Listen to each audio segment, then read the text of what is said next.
자, 연금 이야기 마지막으로 해보겠습니다. 갑자기 최상병 특검 이야기하던 차에 연금 개혁을 가지고서 윤석열 대통령에게 강하게 제안을 한 배경이 뭘까요? 그 중도 확장 전략을 지금 쓰는 거예요. 중도 확장 전략을 쓰는 거고 우리가 양보했다 이런 식으로 보여주잖아요. 그러니까 여유가 있는 거예요 지금.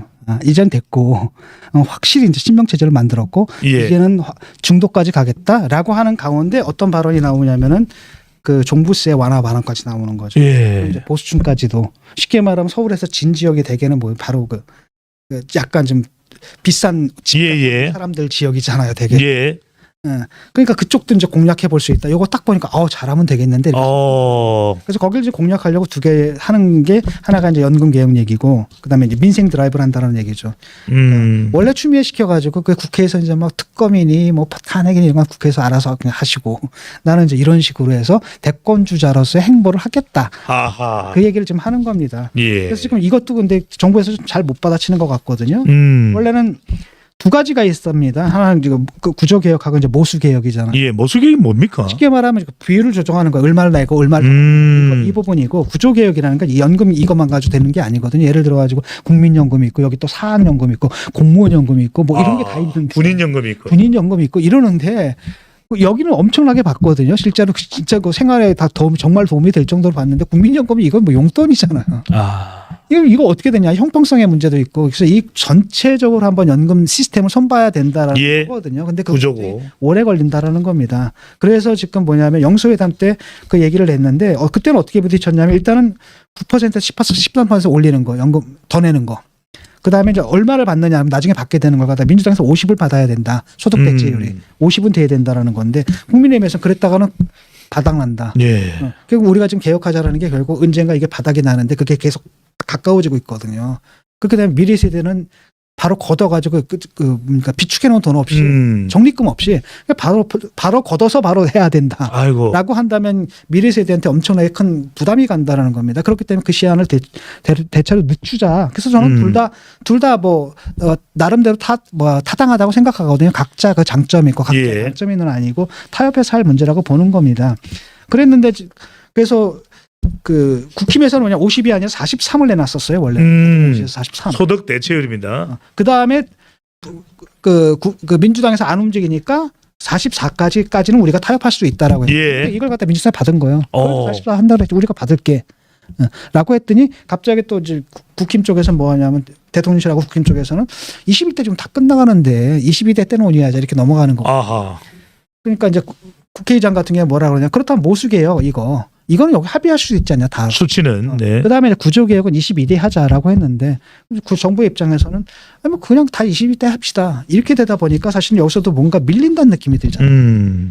그렇잖아요. 네. 합리적으로 보이거든요. 그러니까 나경원 같은 사람도 뭐냐면 모수개혁은 받을 수 있잖아. 그 21대에서 처리하고. 예. 그다음에 왜냐하면 또 22대 가가지고 구조개혁은 굉장히 복잡하거든요. 그럼 결국 아무것도 못하게 되는 거 아니냐. 네. 그러니까 빨리 21대에서 할 수 있는 건 우리가 합의를 하고 22대를 넘어가자 그러는데 대통령실에서는 어떤 알 수 없는 논리에서 어떤 알 수 없는 이유에서 이것까지도 거부하고 22대 넘기자고 하고 있는 거예요. 그러니까 이런 것들을 딱딱딱 보게 되면 다 이재명을 도와주는 거거든요. 그러니까 이재명 좋지. 84% 니들이 한다고 했잖아. 내가 받았어. 나 양보했어. 니들 왜 안 해 또. 공격하는 겁니다. 이재명도 이게 뭐냐면 얼마 안 남았잖아요. 며칠 안 남았잖아요. 예. 넘겨도 되는데 되든 안 돼도 상관없는 겁니다. 그냥 지르는 겁니다. 딱 지르면서 쟤도 못 받을 거야. 이렇게 지르는 거거든요. 그러니까 매번 이런 식이에요.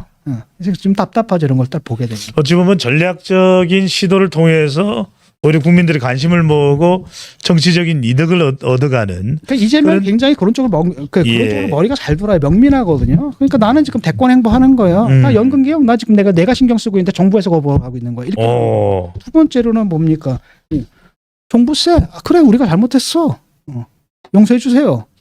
다시 되돌릴게요. 예. 이렇게 되는 거고 이거는 바로 그 지지층에서 굉장히 반발할 수도 있는 사안이거든요. 그렇죠. 이걸 한다라는 건 뭐냐 자신감이 있다는 거죠.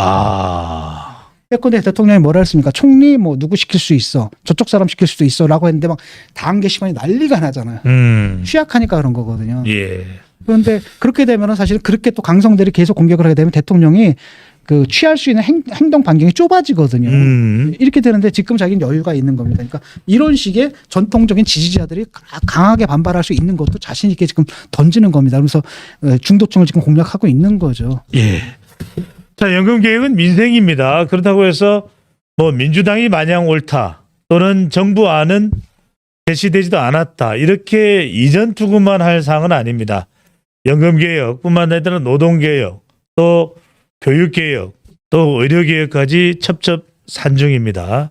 과연 어떻게 해결을 해 나가야 될지 이 부분이 상당히 중요해 보는데 남아있는 3년 임기 윤석열 정부의 개혁 방향 또는 지금 정치권 보면서 어떤 점을 국민들의 회초리를 더 얻어맞아야 될지 진중권 교수님의 한 줄 평을 듣도록 하겠습니다. 뭐 회초리 좀 때린 것 같고요. 또 하나는 뭐냐면 이런 거죠. 그냥 의료 개혁 있잖아요. 이번에 이거 이렇게 되면 사실 의사들이 이길 수 있는 상태가 아니게 되거든요. 네. 그러면 사실은 어느 정도 이게 매듭이 지어지면은 또 다른 평가가 있을 수 있습니다. 그래도 대통령이 뚝심이 있으니까 이걸 해냈네 이런 평가가 있을 수 있는 거고 연금 계획도 마찬가지입니다. 이걸 만약에 해내면은 정말 그게 업적으로 남거든요. 그런 업적들 차근차근 점수를 쌓으면은 조금씩 아마 지지율 올라갈 겁니다. 예. 그리고 감정적으로 반발할 수 있는 국민들의 감정을 자극하는 일을 해서는 안 되거든요. 말이 앙뚜안에 돼서는 안 되는 거예요. 그 말을 제대로 한 겁니다. 김경률이. 그런데 여사께서 그냥 발끈해버린 거죠. 그게 사실 그런 뜻이 아닌데 말이랑 앙뚜안 같은 사람 아무 죄가 없었거든요. 그녀한테 붙여진 그 모든 것들은 다 거짓말이었거든요. 예. 그런데 문제는 뭐냐면 어떤 사소한 게 하나가 방아쇠가 돼가지고 엄청나게 큰 폭발을 일으킬 수 있다 그 얘기를 한 건데 그걸 못 알아듣고 앉아가지고 내가 마리앙 터렛대요 열받아 잘라 저 자식 이래가지고 이렇게 되는 거라는 거죠. 지금. 예. 근데 이런 일들이 반복되면 안 됩니다. 그게 사실 국민들 굉장히 자극하거든요. 별거 아닌 사안 가지고 계속 약 올리고 자극하고 화나게 만들고 이런 것 없이 그냥 뚝심 있게 이런 것만 쭉쭉쭉쭉 해나가면은 아마 괜찮을 겁니다. 예.